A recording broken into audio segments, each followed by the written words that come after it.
প্রচণ্ড গতিতে এখনো ছুটছে পানি। পানির তোড়ে ভাঙছে বসত ভিটা। সুনামগঞ্জের ছাতক উপজেলার হাওর তীরবর্তী ঝাউয়ার পার গ্রাম। ছোট এই গ্রামটির অনেকেই ঘর ছেড়েছেন, দুয়ারে ঝুলছে তালা। যারা এখনো আছেন তাদের আক্ষেপ এখনো দেখতে আসেনি কেউ। বাসিন্দাদের সঙ্গে গবাদি পশুও রয়েছে এ গ্রামে।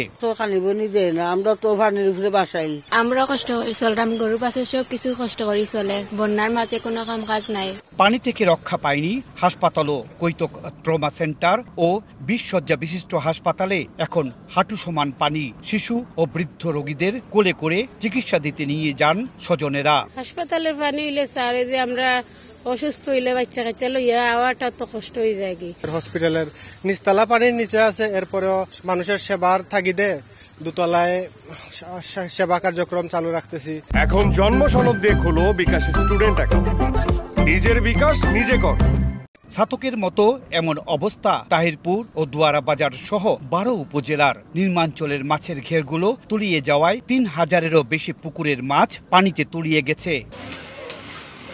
এদিকে 4 দিন ধরে সিলেটের 8 লক্ষাধিক মানুষ পানিবন্দী অবস্থায় আছেন। ভারতের চেরাপুঞ্জি সহ মেঘালয় ও আসামে বৃষ্টিপাতে সৃষ্ট ঢলে সুরমা কুশিয়ারা নদীর পানি 5টি পয়েন্টে বিপদসীমার উপর দিয়ে প্রবাহিত হচ্ছে।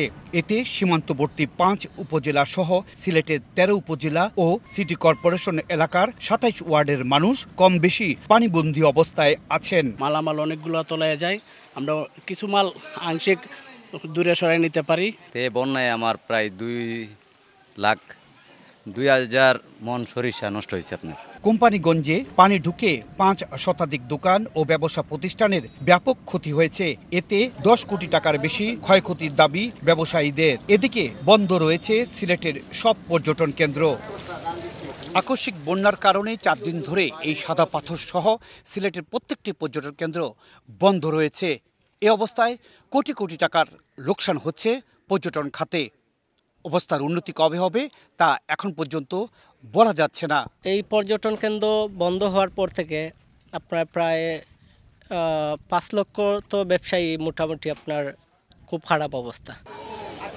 সিলেট জেলা ও মহানগর মিলিয়ে 656টি আশ্রয় কেন্দ্র খোলা হয়েছে। এসব আশ্রয় কেন্দ্রে 19,959 জন মানুষ আশ্রয় নিয়েছেন।